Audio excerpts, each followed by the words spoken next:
भले जेल में जिंदगी कटी रे, तोरा यार के पावर ना घटी रे, तोरा यार के पावर ना घटी रे।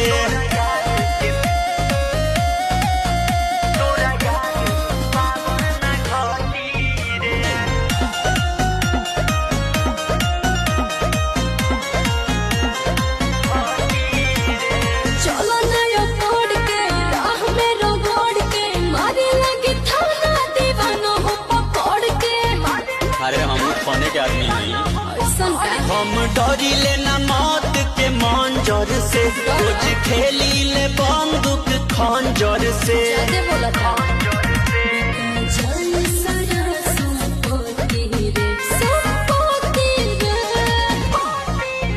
भले जेल में जिंदगी कटी रे, तोरा यार के पावर ना घटी रे, तोरा यार के पावर